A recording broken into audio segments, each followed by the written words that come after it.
Hello everyone. In this video we are going to do class 10th maths and CRT exercise 5.2 solutions. Last video में हमने 1 to 7 questions discuss कर लिए थे. अब हम करेंगे आगे के क्वेश्चंस. तो देखते हैं क्वेश्चन नंबर 8. क्वेश्चन नंबर 8 में क्या गिवन है? An AP consist of 50 terms, यानी कि कोई एपी है हमारे पास जिसमें टोटल नंबर ऑफ टर्म्स कितनी है? 50 है. Of which third term is 12, यानी कि उस एपी की जो थर्ड टर्म है A3 वो क्या है? 12 है. And the last term is 106. Last term का क्या मतलब है? कितनी टर्म्स है एपी में? 50. तो लास्ट टर्म कौन सी होगी? 50. यानी कि A50 की वैल्यू क्या है हमारे पास? 106. निकालनी क्या है? A29 की वैल्यू. A29 की वैल्यू निकालने के लिए क्या फॉर्मूला है? A + 28D, यानी A की वैल्यू होनी चाहिए और D की वैल्यू, लेकिन ना तो हमें A की वैल्यू गिवन और ना ही D की. तो A3 और A50 से हमें क्या निकालनी है? A और D की वैल्यू. कैसे निकालेंगे? A3 को मैं क्या लिख सकती हूँ? A + 2D लिख सकते हैं विच इज इक्वल्स टू 12, और A50 को क्या लिख सकते हैं? A + 49D equals to 106. अब हम इसको इक्वेशन 1 नेम दे देते हैं और इसको इक्वेशन 2, और एलिमिनेशन मेथड से जब इसको सॉल्व करेंगे तो हमारे पास A की भी वैल्यू आ जाएगी और D की भी. कैसे आएगी? Subtract equation 1 from equation 2. First को आपने इक्वेशन 2 में से माइनस कर देना है. कैसे करोगे? A + 49D is equals to 106. इसमें से किसको माइनस करना है? A + 2D equal to 12. Minus करते हो तो साइन चेंज हो जाते हैं. नीचे क्या आ जाएगा हमारे पास? A - A कैंसिल हो जाएगा. 49D - 2D क्या बचेगा यहाँ से? 47D इक्वल्स टू 106 में से अगर 12 माइनस करेंगे तो किसके इक्वल आएगा? ये आ जाएगा 94 के इक्वल. ठीक है. अब यहाँ से D की वैल्यू निकाल लेंगे. 94 बाई में 47, ये कैंसिल हो जाएगा 2 पे, यानी D की वैल्यू हमारे पास क्या आ गई? 2 आ गई. अब D की वैल्यू 2 आ गई तो हम अगर इस इक्वेशन में इसको पुट कर दें D की वैल्यू को, आपकी मर्जी है, आप इसमें करो या फिर इसमें करो.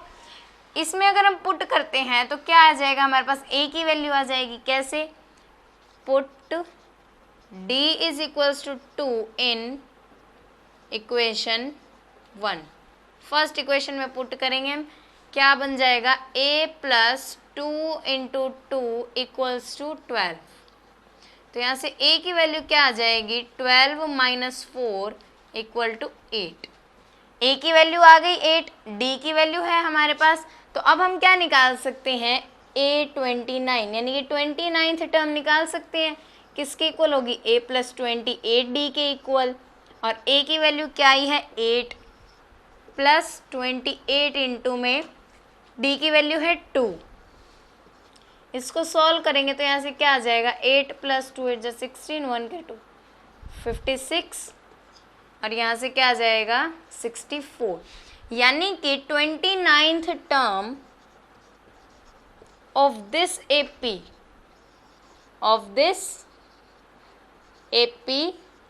Is 64.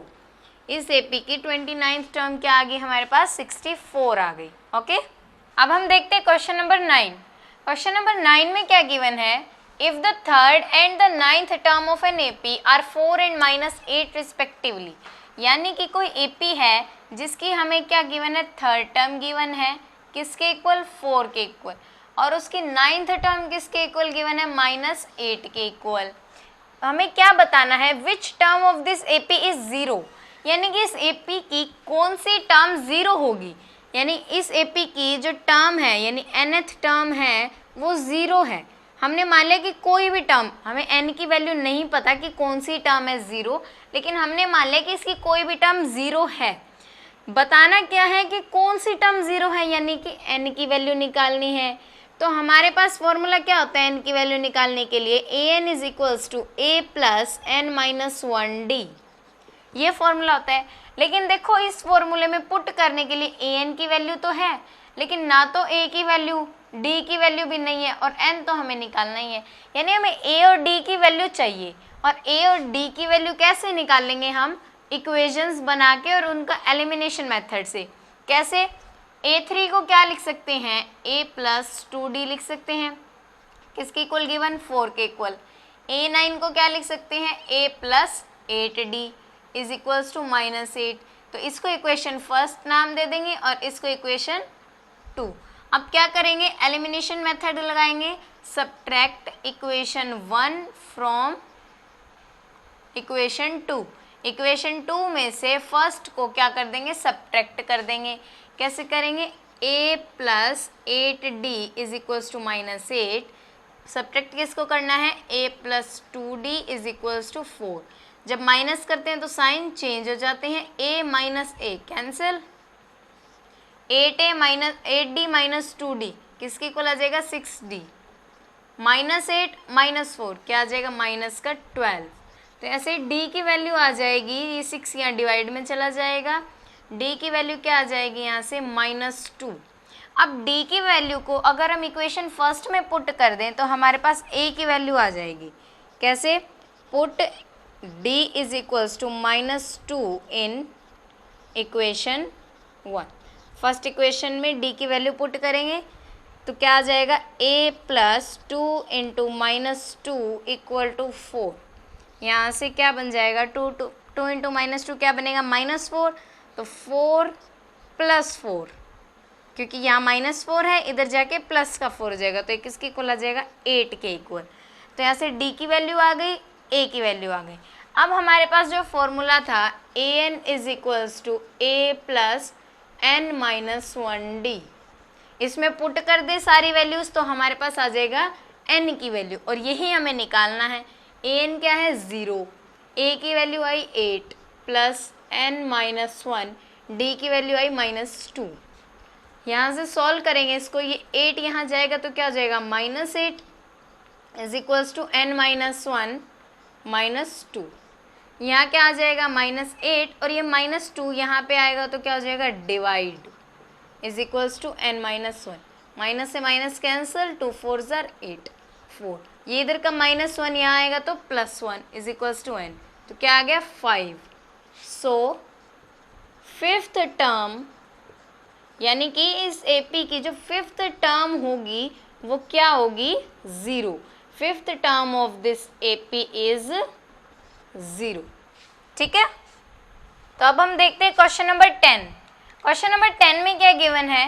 The 17th term of an AP exceeds its 10th term by 7, find the common difference. यानी कि क्या दे रखा है हमें कि जो 17th टर्म है AP की, यानी A17, वो क्या है? उसकी 10th टर्म से 7 ज़्यादा है। ठीक है, तो यानी कि जो 17th टर्म है वो उसकी 10th टर्म से क्या है? 7 ज़्यादा है। उसके अंदर अगर 10th टर्म में मैं 7 ऐड करूं तो हमारे पास क्या बनती है? 17th टर्म बनती है। तो यहाँ पे देखो कौन सी टर्म ज़्यादा है? 17th टर्म ज़्यादा है। इक्वल टू में मुझे रखना है 8 10, तो यहाँ पे मैं कौन सी तरफ 7 को ऐड करूँ? देखो A17 ये तो ऑलरेडी इससे 7 ज़्यादा है, तो जो कम होता है हमेशा उसमें ऐड करना होता है, तभी तो हम दोनों को इक्वल रखेंगे। तो हमारे पास ये इक्वेशन बन गई। अब इसको सॉल्व करते हैं। यहाँ A17 को हम क्या लिख सकते हैं? a plus 16d। A10 को क्या लिख सकते हैं? a plus 9d plus 7। तो यहाँ से क्या बनेगा? a, अब ये सारा जो a वाली और d वाली टर्म है उनको इस तरफ ले आओ, a माइनस a बन जाएगा प्लस 16d, और ये 9d यहाँ आएगा तो क्या बन जाएगा? Minus 9d is equals to 7। a minus a cancel ही हो गया, 16d माइनस 9d किसके इक्वल आ जाएगा? ये यहाँ से ये आ जाएगा 7d के इक्वल, और यहाँ क्या है? 7। तो यहाँ से d की वैल्यू क्या आ जाएगी? 7/7 कैंसिल होके क्या आ जाएगी? 1। पूछा क्या हुआ था हमसे? फाइंड द कॉमन डिफरेंस, तो यानी कि कॉमन डिफरेंस क्या आ गया? 1। So common difference is equals to 1। ठीक है, ये हमारा आंसर हो जाएगा। अब हम देखते हैं question number 11। Which term of the AP, हमें AP गिवन है और क्या बताना है? विच टर्म, यानी कि कौन सी term will be 132 more than its 54th term, यानी कि ऐसी कौन सी टर्म होगी इस एपी के अंदर जो क्या होगी, इसकी 54th टर्म से 132 ज्यादा होगी। तो यानी कि A54, ऐसी टर्म बताओ जो इसकी 54th टर्म से कितनी ज्यादा हो, 132 ज्यादा हो। ठीक है, ये टर्म बतानी है हमें कि कौन सी टर्म होगी। तो हम लेट कर लेते हैं ये nth टर्म है। ठीक है, कि कोई nth टर्म है वो क्या है, 132 more than its 54th term. हमने ये लेट कर लिया। हमें किसकी वैल्यू निकालनी है, an की वैल्यू। तो यहाँ इसको देखो कैसे सॉल्व करेंगे। इस एपी में देखो हमारे पास किस किस की वैल्यूज गिवन है। इस एपी में से हमें a की वैल्यू पता है फर्स्ट टर्म यानी कि 3, d की वैल्यू पता है 15 माइनस 3 किसके इक्वल आ जाएगा, 12 के इक्वल। बस और तो कुछ नहीं पता इसमें से। अब हमें क्या निकालनी है, an, यानी कि उसकी वो टर्म निकालनी है जो क्या हो 132 मोर देन इट्स 54 टर्म। कैसे निकालेंगे, an, इसको ओपन करो, क्या बन जाएगा, a प्लस 53d प्लस 132। अब अगर मैं यहाँ पे a की वैल्यू पुट कर दूँ, d की वैल्यू पुट कर दूँ तो मेरे पास nth टर्म आ जाएगी। तो a की वैल्यू है 3 प्लस 53 इंटू 12 प्लस 132। तो nth टर्म की वैल्यू क्या आएगी, 3 plus 36, 3 carry 12 60, 63 plus 132।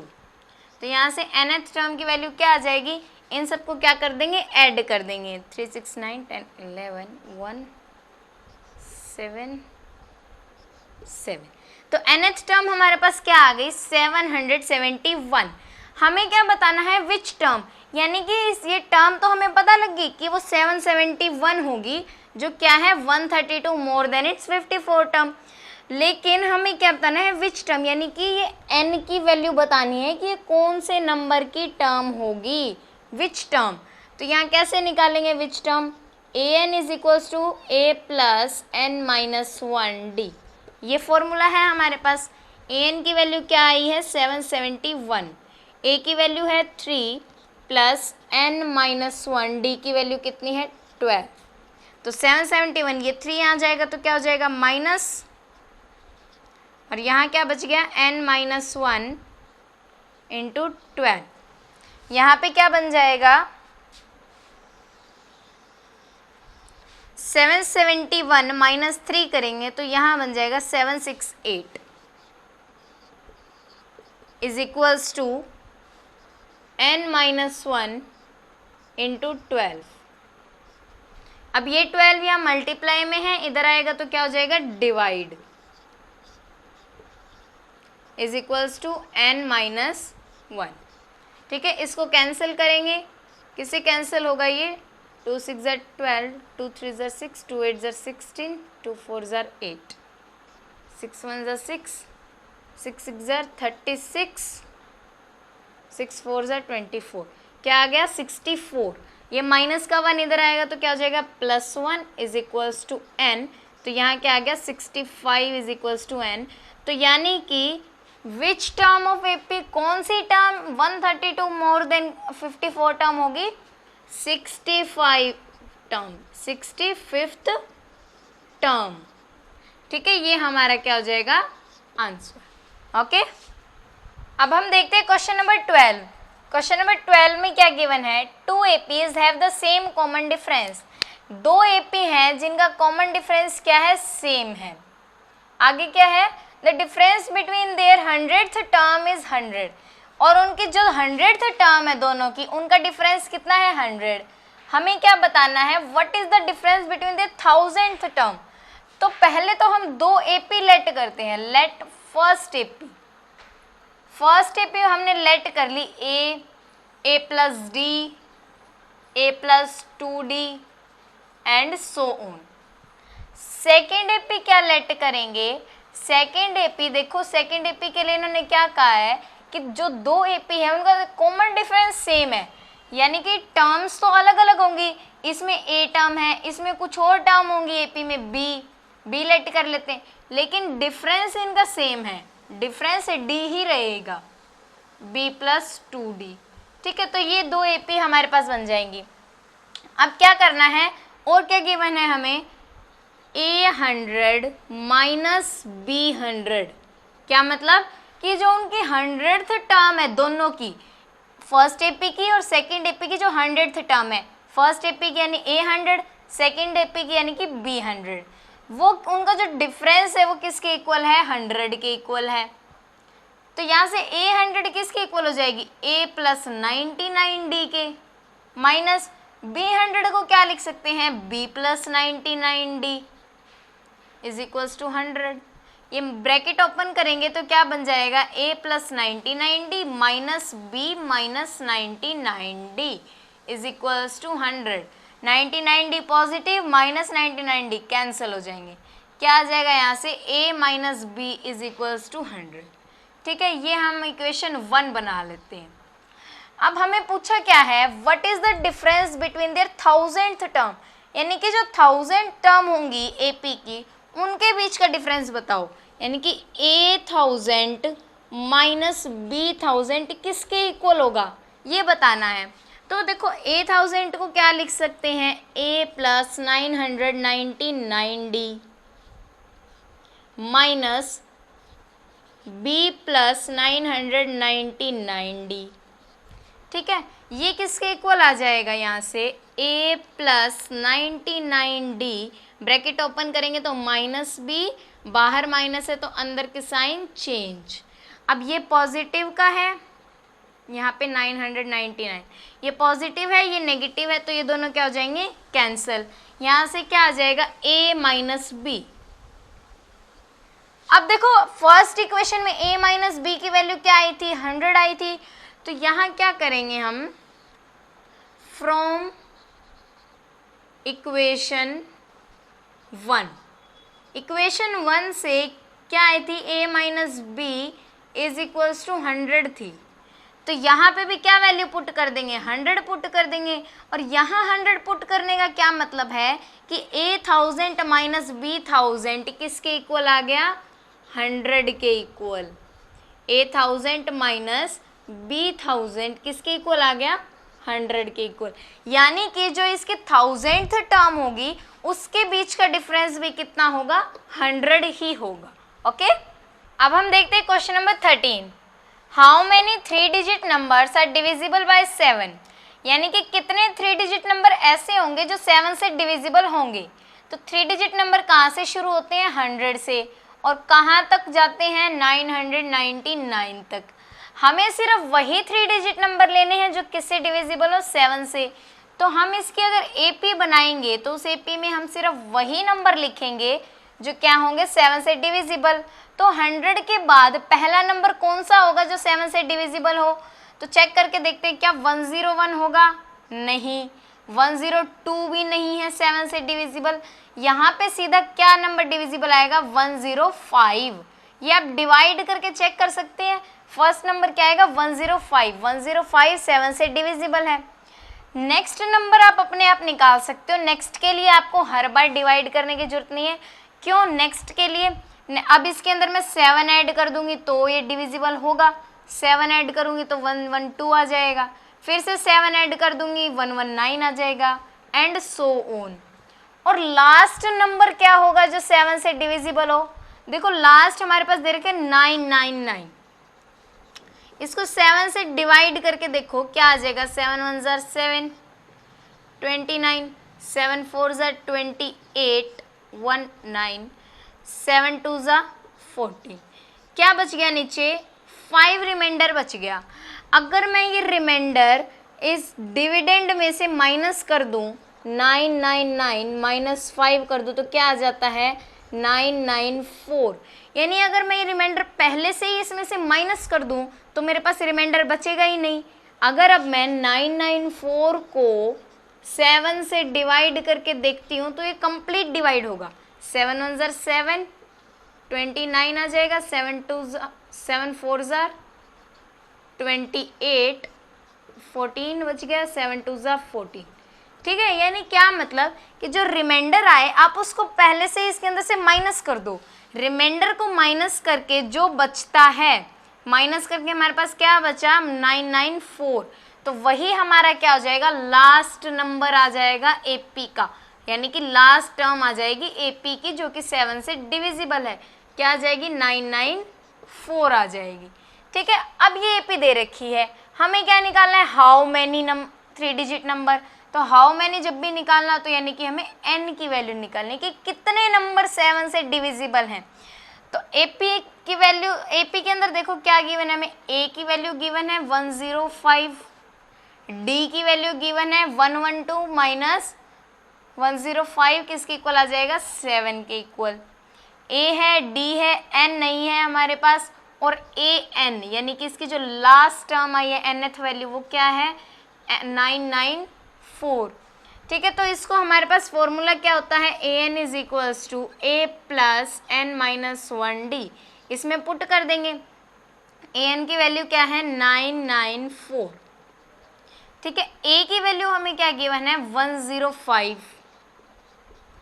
Plus N की वैल्यू तो हमें निकालनी है, डी की वैल्यू क्या गिवन है इधर 7, तो ये 7। अब 105 यहाँ जाएगा तो क्या हो जाएगा, ये minus is equals to n minus 1 into में 7, इसको माइनस करेंगे तो ये किसके इक्वल आ जाएगा 14 माइनस 5, यहाँ आएगा 9 8 8। अब ये 7 या मल्टीप्लाई में है, इधर आएगा तो क्या हो जाएगा डिवाइड में, is equals to n minus 1, divide करेंगे तो क्या आ जाएगा 7 1 ज़ा 7, 7 2 ज़ा 14, 7 7 ज़ा 49, तो यहाँ आ जाएगा 127, ये माइनस का 1 यहाँ आएगा तो क्या हो जाएगा +1 इज इक्वल्स टू 11, यानी क्या आ गया 128 इज इक्वल्स टू n। यानी कि 100 और 999 के बीच में 128 टर्म्स ऐसी होंगी जो 7 से डिविजिबल होंगी। ठीक है, तो हमारे पास n की वैल्यू क्या आ गई 128 and this is our answer. तो अब देखते हैं क्वेश्चन नंबर 14। क्वेश्चन नंबर 14 में क्या गिवन है, how many multiples of 4 lie between 10 and 250, यानी कि 10 और 250 के बीच में कौन से ऐसे नंबर्स हैं और कितने ऐसे नंबर्स हैं जो 4 से क्या हो डिवाइड हो या फिर 4 के क्या हो मल्टीपल हो। ये क्वेश्चन बिल्कुल पहले वाले क्वेश्चन की तरह है, हमें पहले क्या बनानी पड़ेगी, एपी बनानी है। एपी कैसे बनाएंगे, देखो 10 के बाद देखो कौन सा नंबर 4 से मल्टीप्लाई होगा, 11 4 का मल्टीपल नहीं है, उसके आगे 12 आता है तो 12 4 का मल्टीपल है। अब इसके बाद हम एपी खुद बना सकते हैं, 12 + 4 करेंगे तो क्या आ जाएगा 16, 16 + 4 आ जाएगा 20, 20 + 4 आ जाएगा 24 एंड सो ऑन। अब हमें चाहिए लास्ट नंबर भी, को कौन सा लास्ट नंबर डिविजिबल होगा 4 से, तो 250 को क्या कर दो 4 से डिवाइड कर दो, क्या बन जाएगा यहाँ से 4 6 ज़ा 24, क्या बच गया 10, 4 2 ज़ा 8, रिमाइंडर क्या बच गया 2, यानी रिमाइंडर को क्या कर दो इसमें से माइनस कर दो डिविडेंट में से, 250 माइनस 2 करेंगे क्या आ जाएगा 248 आ जाएगा, यानी कि 248 क्या है यहाँ पे लास्ट नंबर, nth टर्म क्या बन जाएगी हमारी 248। अब ये एपी आ गई है, हमें निकालना है हाउ मैनी नंबर्स, यानी कि क्या निकालना है n की वैल्यू। n की वैल्यू निकालनी है तो हमारे पास फॉर्मूला है an is equals to a plus n minus 1d, तो यहाँ से a की वैल्यू क्या दे रखी है हमें 12, d की वैल्यू क्या है 16 माइनस 12 करेंगे क्या आ जाएगी 4, और साथ में nth टर्म की वैल्यू क्या है 248। ठीक है, इन सारी वैल्यूज़ को अगर हम फॉर्मूले में पुट कर देते हैं तो हमारे पास n की वैल्यू आ जाएगी। कैसे निकालेंगे, an is equals to a plus n minus 1d। ठीक है, an की वैल्यू क्या है 248, a की value 12 plus n minus 1d की वैल्यू क्या है 4, ये 12 यहाँ जाएगा तो माइनस हो जाएगा 248 माइनस 12, और ये 4 मल्टीप्लाई में है, यहाँ आके क्या हो जाएगा divide, is equals to n minus 1, minus करेंगे क्या आ जाएगा 8 माइनस 2 करेंगे क्या आ जाएगा 6, 4 माइनस 1 3, 236 डिवाइड में क्या है 4 is equals to n minus 1। इसको कैंसिल करेंगे क्या आ जाएगा 4 5 ज़ार 20, 4 9 ज़ार 36, ठीक है 59 आ जाएगा। ये माइनस का 1 इधर आएगा तो क्या हो जाएगा प्लस का 1 इज इक्वल्स टू n, यानी 60 आ जाएगी n की value. So 60 multiples of 4 lie between 10 and 250। Okay, तो ये थे हमारे एक्सरसाइज 5.2 के सॉल्यूशंस, और इसके आगे के जो भी क्वेश्चंस लेफ्ट हैं वो मैं नेक्स्ट वीडियो में करवाऊंगी। Thank you.